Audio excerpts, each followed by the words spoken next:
तो इसमें मैं आपको कॉम्प्लेक्स से सिंपल बनाने के अंतर्गत एडजेक्टिव क्लॉज को बताने चल रहा हूँ कि एडजेक्टिव क्लॉज रहने पर किस प्रकार सिंपल सेंटेंस बनेगा। तो एडजेक्टिव क्लॉज जब रहेगा तो निश्चित रूप से दो क्लॉज रहेंगे, उसमें किसी एक क्लॉज में एक नाउन रहेगा और दूसरा क्लॉज उसकी विशेषता बताता रहेगा। तो दूसरे क्लॉज का जो एडजेक्टिव है विशेषता बताने वाला, वो इस नाउन के पहले लग जाएगा। या अगर पार्टिसिपल वगैरह है या क्रिया है तो उसको हम पार्टिसिपल में भी बदल सकते हैं, इन्फिनेटिव में बदल सकते हैं। जैसे आप देखें उदाहरण तो स्पष्ट होगा। The boys who are blind are helpless. The boys लड़के हु आर ब्लाइंड जो अंधे हैं, आर हेल्पलेस असहाय होते हैं। इसमें किसकी विशेषता बताई जा रही है? लड़कों की। क्या विशेषता है? ब्लाइंड है। तो ब्लाइंड लड़के के पहले आ जाए तो क्या हो जाएगा? The blind boys are helpless बन गया, बहुत आसानी से बन गया। The blind boys are helpless बन गया। और भी उदाहरण देखिए। A dog which barks seldom bites. A dog which barks seldom bite. एक कुत्ता जो भौंकता है कदाचित काटता है। किसकी विशेषता बताई जा रही है? कुत्ते की। क्या विशेषता है? भौंकना, भौंकता है। तो क्रिया विशेषता बता रहा है, इसलिए इसको हम बदल देंगे पार्टिसिपल में। तो क्या हो जाएगा? ए बार्किंग डॉग सेल्डम बाइट्स हो गया। Evils which man do live after them. Evils बुराइयां, विच मैन डू जिसे मनुष्य करते हैं, लिव्स आफ्टर देम उनके बाद भी रहती है। तो क्या हो जाएगा? Man's evil live after them. Man's evils live after them. तो बताया evils which man do live after them.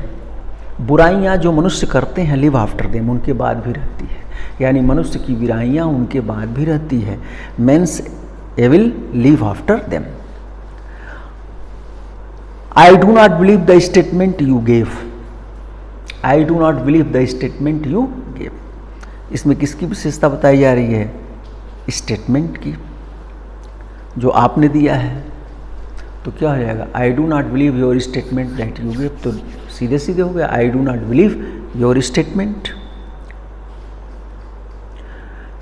Indira Gandhi who was our prime minister was shot dead by her security guards। Indira Gandhi who was our prime minister। इसमें इंदिरा गांधी की विशेषता क्या है कि our prime minister थी। Case in opposition बना दीजिए। इंदिरा गांधी कामा our prime minister comma was shot dead by the security guards बन गया। Rakesh died in the city where he was born। Rakesh died in the city where he was born। Rakesh उसी शहर में मर गया जहाँ वो पैदा हुआ था, यानी राकेश अपने मातृभूमि में मर गया। तो क्या हो जाएगा? Rakesh died in his native city। I have no money that I can give you। तो क्या हो जाएगा? I have no money that I can give you। मेरे पास पैसे नहीं है जो मैं आपको दे सकूं। तो क्या हो जाएगा? I have no money to give you। मेरे पास तुम्हें देने के लिए पैसे नहीं हैं। The freedom fighters died in the village where he was born। Freedom fighters, स्वतंत्रता संग्राम सेनानी उसी गांव में मर गया जहां वो पैदा हुआ था। तो क्या हो जाएगा? स्वतंत्रता संग्राम सेनानी अपने मातृगांव में ही मर गया। The freedom fighters died in his native village. The poet who wrote Saket was very religious minded. The poet who wrote Saket was very religious minded. इसमें किसकी विशेषता बता रही है? किसकी विशेषता बताया जा रहा है? पोएट की। क्या विशेषता है? तो जिसने साकेत लिखा। तो क्या हो जाएगा? द राइटर या the author of Saket was very religious minded. The author of Saket, Saket का जो लेखक था बड़ा ही धार्मिक प्रवृत्ति का था। The boys who are hard working and intelligent never fail, लड़के जो कठिन परिश्रम करने वाले और बुद्धिमान हैं कभी असफल नहीं होते हैं। किसकी विशेषता बताई जा रही है? लड़कों की क्या क्या विशेषता है? तो हार्ड वर्किंग है और इंटेलिजेंट है, दोनों उसके पहले लगा लीजिए तो क्या हो जाएगा? Hard working and intelligent boys never fail. We do not know the reason why he was absent. We do not know the reason, हम कारण नहीं जानते हैं। वाई ही वॉज एबसेंट, कि क्यों वह अनुपस्थित हो गया। कारण है, कारण की विशेषता बताया जा रहा है तो क्या हो जाएगा? हम उसकी अनुपस्थिति का कारण नहीं जानते हैं। We do not know the reason of his absence. Absent verb ये एडजेक्टिव है और उसका नाउन हो जाएगा absence.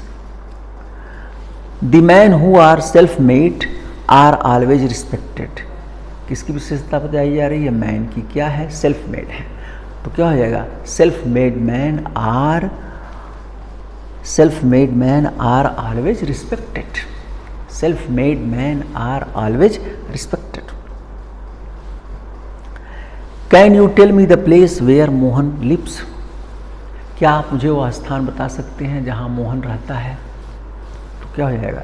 Can you tell me Mohan's residence, या can you tell me Mohan's address, या can you tell me the address of Mohan, can you tell me the residence of Mohan.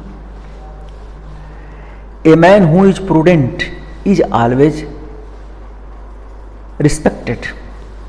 A man एक आदमी who is prudent is always respected. Prudent विशेषता बता रहा है तो क्या हो जाएगा? A prudent man is always respected. तो इस प्रकार आप इसे बना सकते हैं। People living in glass houses must not throw stones. People who live in glass houses must not throw stones on others. People who live in glass houses must not throw stones on others. लोग जो शीशे के घरों में रहते हैं, माने अच्छे घरों में रहते हैं, तो यहाँ किसकी विशेषता बताया जा रहा है? पीपुल का। तो क्या हो जाएगा? People living in glass houses must not throw stones on others. All that shines या ग्लिटर्स इज नॉट गोल्ड। सब जो चमकता है सोना नहीं है।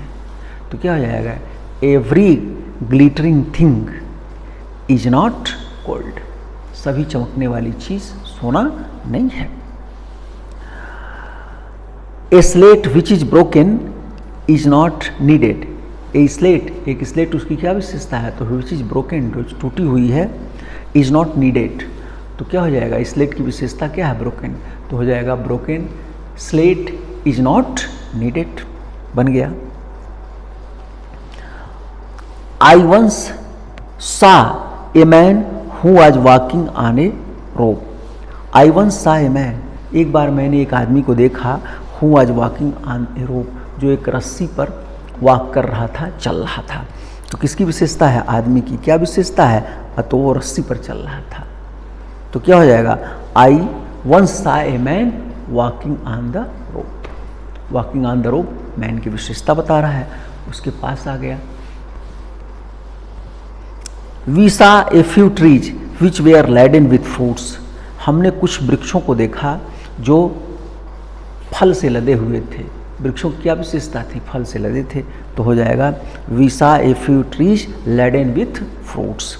तो इस प्रकार आप आसानी से इसे बना सकते हैं, बहुत कठिन नहीं है, आसान है। मेरा ख्याल है आप समझ गए होंगे। बाकी आप अपने कमेंट्स लिखेंगे, जहाँ कमी होगी उसको लिखेंगे, फिर से समझाऊंगा। आप लोगों को इसके लिए बहुत बहुत धन्यवाद।